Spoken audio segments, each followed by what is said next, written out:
just as a base of reference here, um, in our first smash, what the first smash in our system does is it gives the ability for the slot receiver to have options between a corner route, inside fade that could bend back to a seam, and then the corner post route that brings it back into the middle. So we have like a slot option element to our smash that's protected by flat control, a baseline flat control that allows us to just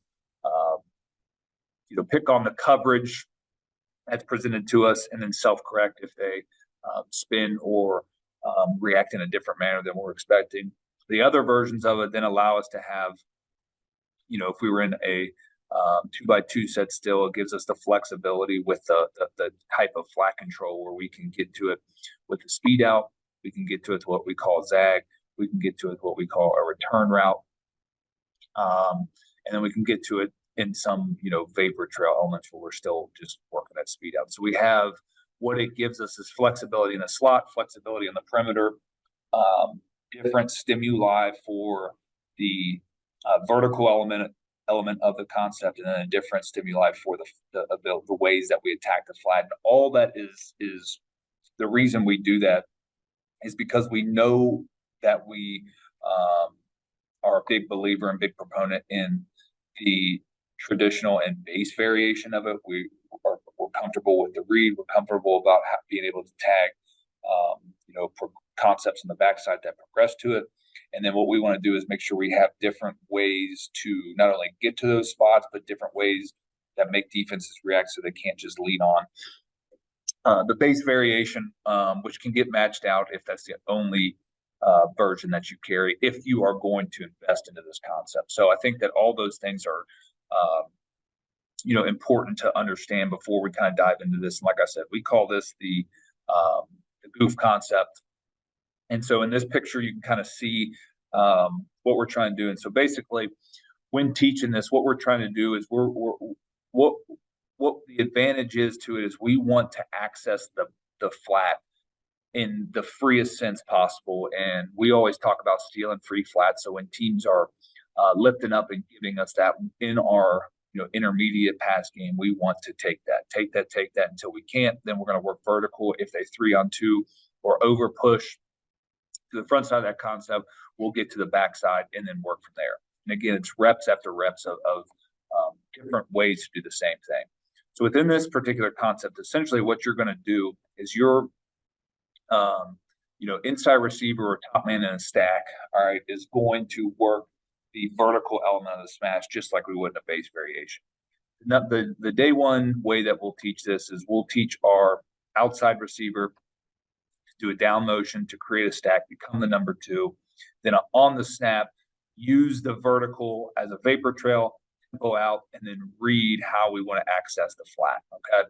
So before I get into the reads, I know a lot of times, having post-snap options makes people a little bit nervous, but this is how we break this down into a concept that can be easily understood and the expectations are clear for each guy. So what we're telling the slot receiver or this receiver that's working vertical for us is you have to eat and or control the safety. He is your responsibility. If he's playing head up or inside, you've got the win. If you get a one-on-one with the safety, we need the ball to be accessible to you. And it's all the coaching points on a corner route that we talked about in smash. The underneath defender is responsible for reading out the 2 lowest defenders, all right, taking the space that's available. They can do that by running a speed out. They can do that by running and sitting under, or they can bring this thing back inside if needed. The quarterback's responsibility is he's just going to smash read the corner just like he would at any other time. If he's too low, we're going to throw over him. If he lifts, we're going to take it underneath. All right. And then lastly, so that way, if we are telling the quarterback he's got to read the corner, the slot receiver is responsible for the free safety. If we were to get any type of blitz or space opening back inside, if our receiver is going to take that, they will call hot, which kills the quarterback's progression from reading outside. He's going to anticipate that the receiver is correct and then be able to throw it inside. So that way, we're not asking the 3 people involved in this concept to read multiple people look in different spots.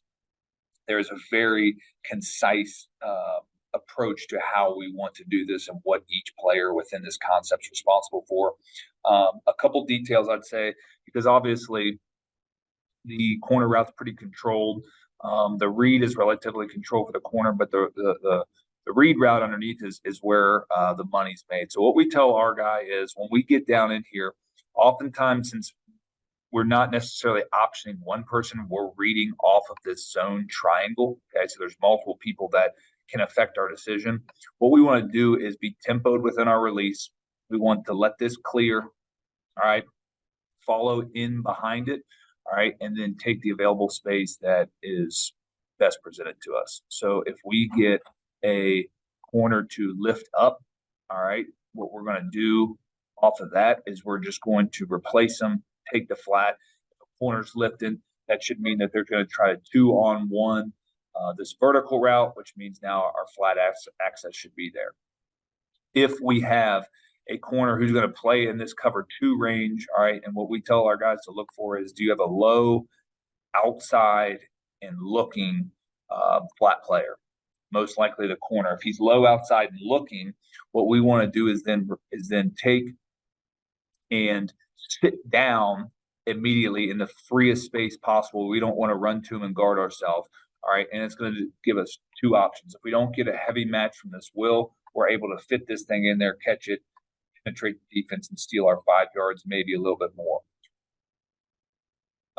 Conversely, it also, what this will do, if we sit, oftentimes a low outside looking corner is going to want to trap this. You'll get some type of push from the inside, and it's going to give us the 1-on-1 vertical that we need and want to then throw it over top. So we're achieving a couple different things at once. We're allowing ourselves to still remain accessible underneath, but it's also pulling the defense down to allow us to throw over top of it. That's what we need.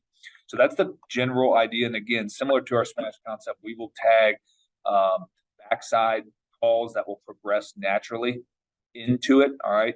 So again, if we get over pushed to the boundary, they play this guy in a midpoint, kind of squeezing. They've got the safety outside leverage, and then we got a will that's really constricting our space. We will naturally know we're getting a heavy 3-on-2. We've got to progress backwards, which is the same progression for all of our smash variations, where we're looking to steal flat. We have a vertical control over top, and then we have routes that progress to 3-4 backside, just like anything else. So it kind of gives us a best of all worlds, to where we have an ability to control the calls with our other smash variations, but once we feel like our players understand defensive reactions and how to take free space, we'll then give them the freedom and ability to read this out on their own. And essentially what that does is it protects us as play callers to basically just getting us into the best version of that call when we call it in, and not having to necessarily guess the defense's reaction. So there is some trust into it, but I do think you can really drill this out. If you put a coach here,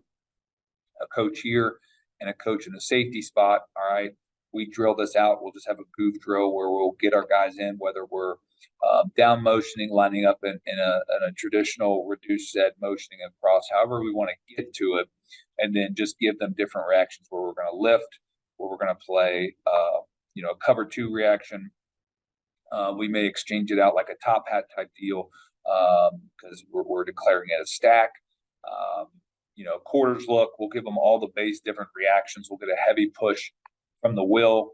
We'll get a higher, wall type of reaction from the will, all the different reactions, and really just repping it over and over and over, because your guys need to run this often enough to give them confidence in their reads, but then to be able to execute when the space is given to them.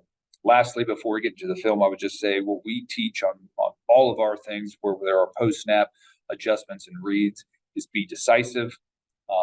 Don't get caught in between. Make your move. Be confident about it. All right, at wide receiver and quarterback, trust your eyes, trust your process, and then make the play given to you.